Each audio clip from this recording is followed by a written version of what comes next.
سلام، من مصطفی شالچی هستم و این روز 8 دوره مکالمات کاربردی ماست.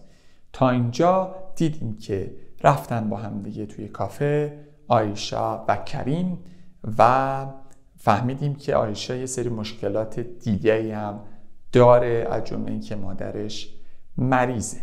امروز آیشا یکم حالش بده، میخواد بره دکتر، ببینیم که چه اتفاقی میفته.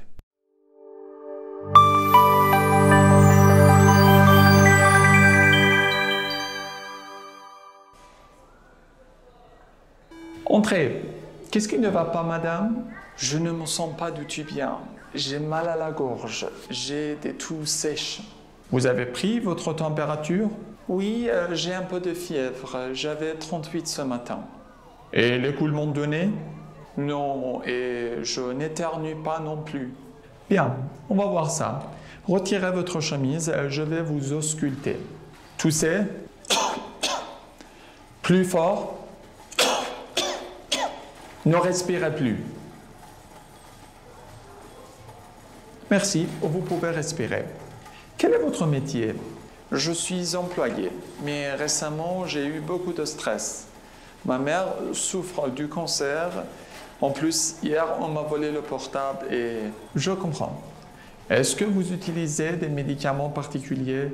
Je passe souvent une nuit blanche, du coup je suis obligé de prendre un somnifère. C'est grave? Je crois que c'est la grippe, mais il faut que vous vous reposiez bien. Et il vaut mieux que vous ne sortiez pas de chez vous. Je vous fais une ordonnance.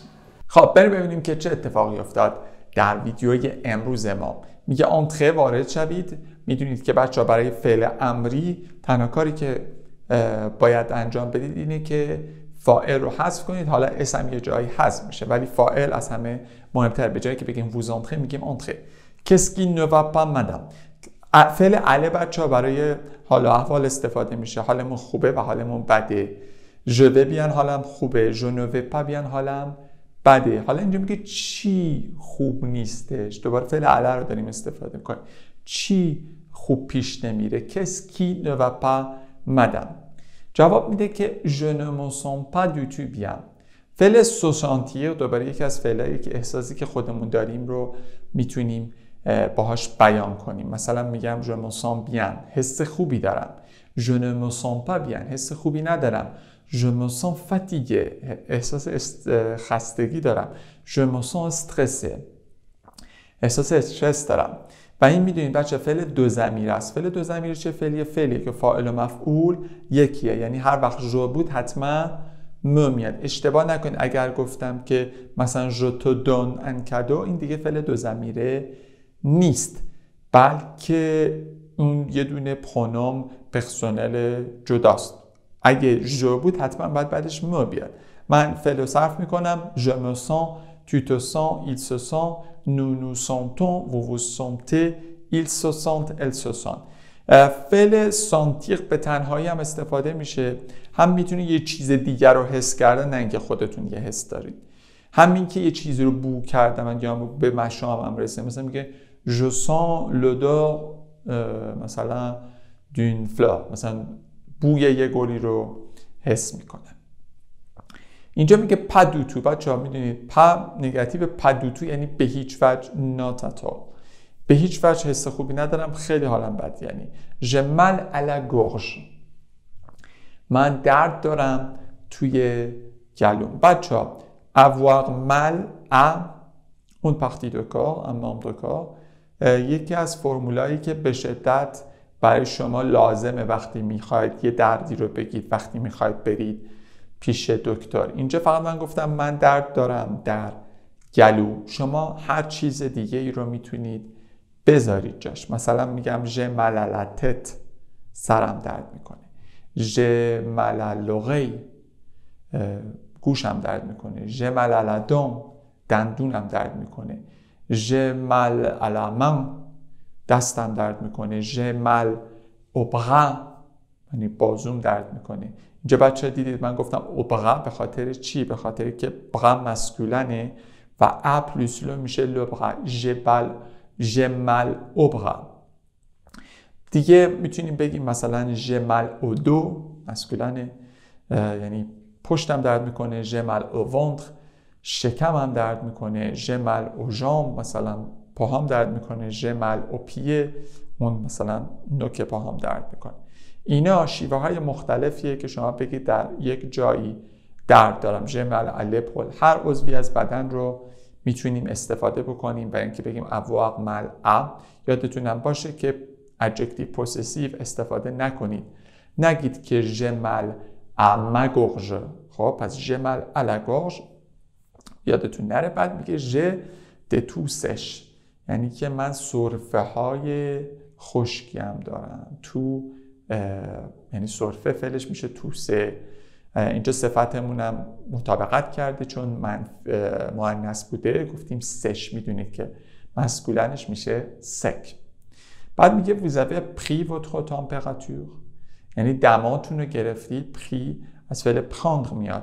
prendre هم اینجا دوباره زیاد استفاده میکنیم برای دما گرفتن. برای دارو خوردن هم ما از prendre استفاده میکنیم، مثلا این دارو رو خوردم.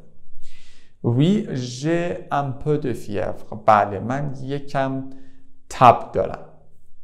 اینجا من لازمه که دوباره تکرار بکنم که بچه وقتی اکسپرسیون دو کانتیته داریم un peu de، معمولا هم دو دارن دیگه، بعدش ارتیکل دیگه ای نمیتونیم بیاریم. چرا؟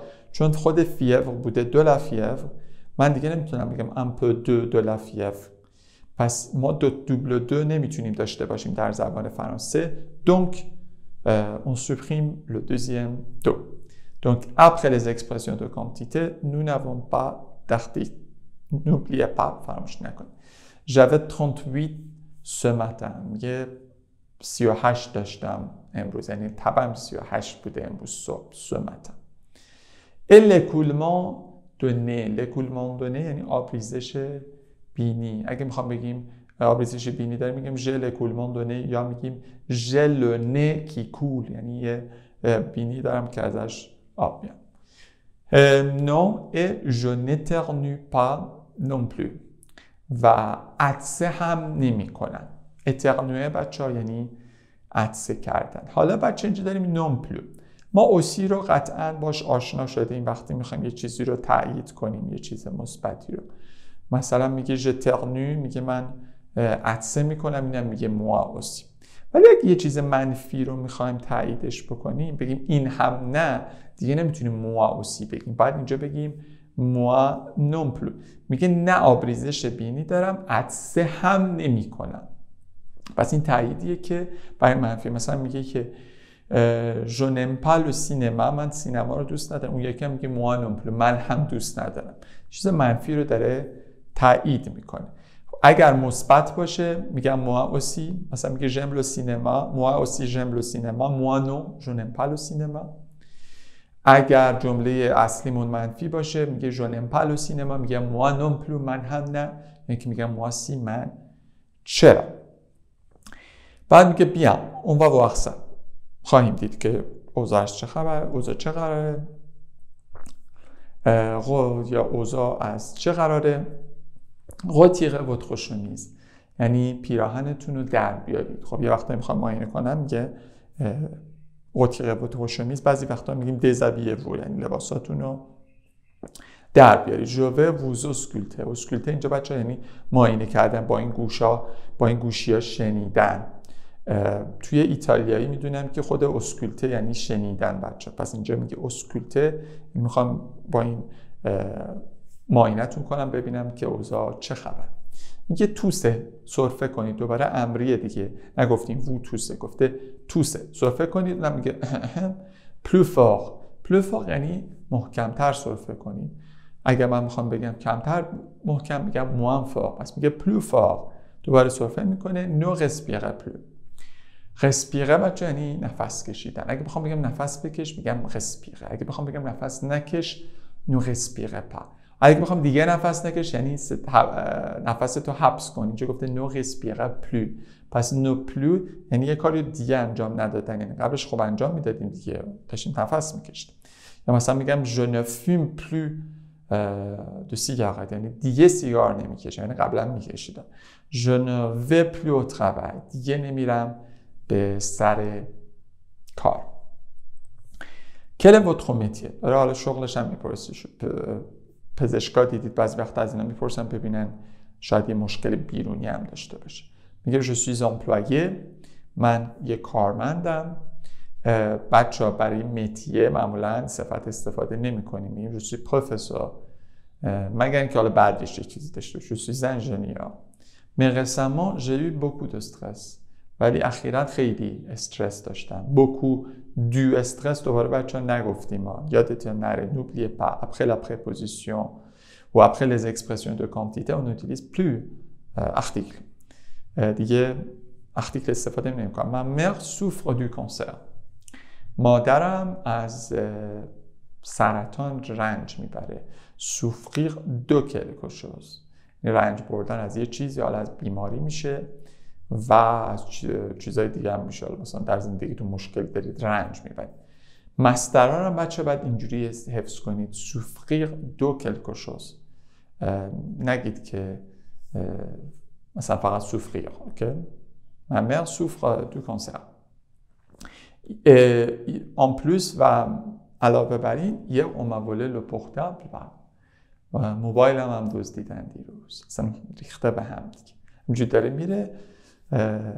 آقای پزشک متوقفش میکنه، میگه je comprends. بعد متوجهم. est-ce que vous utilisez des médicaments particuliers؟ آیا شما استفاده میکنید دارو خاصی؟ مدیکامان بچه میشه دارو. میگه که je passe souvent une nuit blanche. اینجا یه اصطلاحه، یعنی من میگه معمولا خوابم نمیبره، یه شب سفید رو معمولا میگذرونم. بچه سفید کلا یه واحد مینیمومه در زبان فرانسه. در اصل نوار خیلی اکسترمه، یعنی هر چیزی ما میخوام درجهش رو کم کنیم میگیم بلان، هر چیزی بخوام درجهش رو خیلی زیاد کنیم میگیم نوار. پس یادتون باشه کلا سفید نماد کم بودنه. مثلا میگیم ماریاژ بلان. ماریاژ بلان ازدواج سفید توی فرانسه یعنی ماریاژ سان کنسوماسیون، یعنی ازدواجی که بدون زناشوییه. خب یعنی از اون حالت عادیش کمتره دیگه. یعنی میگه ژ دزیده نوار، من خیلی افکار بدی دارم، خیلی وحشتناک و بزرگ. پس یادتون نره پس اون نوی بلانش یعنی نخوابیدن. دوکو در نتیجه بچه اینا کنکتوره دیگه. در نتیجه یادتون نره این کنکتورها به ما به شدت کمک میکنن که چیزی که داریم میگیم یا مینویسیم کوهران باشه، یعنی منسجم باشه. یه چیزی اینور نباشه جدا افتاده، یه چیزی اینور ما نفهمیم اینا به هم چه ربطی داره. دوکو در زبان آمیانه هم استفاده بیشتر میکنیم. پس میشه در نتیجه je suis obligé de prendre un somnifère. در نتیجه من مجبورم être obligé de faire quelque chose. بهتون باشه être obligé de faire quelque. من مجبور به انجام کاری. je suis obligé de prendre un somnifère.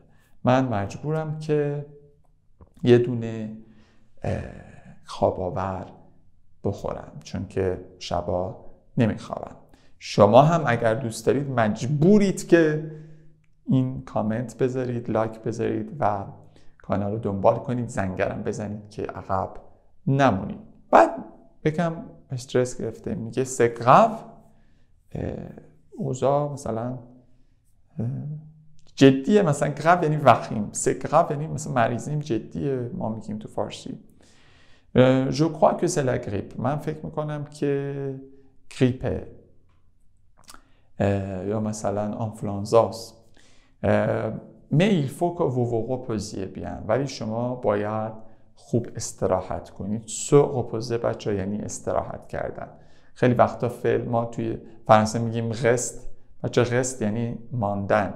پس اون رستی که تو انگلیسی هست به معنی استراحت کردن توی فرانسه استفاده ازش نکنید. il faut que vous vous reposiez bien. باید خوب استراحت کنید. میدونید بعد از il faut que هم سوبژانتیف استفاده کردیم. se reposer هم هست فعل ما. من اینو صرف میکنم que je me repose, que tu te reposes, qu'il se repose, que nous nous reposions, que vous vous reposiez, qu'il se repose, qu'elle se repose. Et il vaut mieux que vous ne sortiez pas de chez vous. Il vaut mieux que دوباره هم بچه بهتره. یه توصیه وقتی ما میخوایم بکنیم به کسی از il vaut mieux que استفاده میکنیم. فعلش valoir دوباره سوبژانتیو هم بعدش میاد. بهتره که شما از خونتون خارج نشید. دوباره سوبژانتیو صرف میکنم که جو ساخت که تو ساخت کیل ساخت که نو ساختیون که و ساخت کیل ساخت کل ساخت. یادتون نره که سوبژانتیو معمولا از سوم شخص جمع ساخته میشه، چون که ایل ساخت بوده به خاطر همین ازش استفاده کردیم و معمولا یک که داریم. Je vous fais une ordonnance. من براتون یه دونه نسخه می‌نویسم. خیلی ممنون. هفته بعد میخوام بریم داروخانه ببینیم که چجوری میتونه نسخش رو بگیره. مرسی.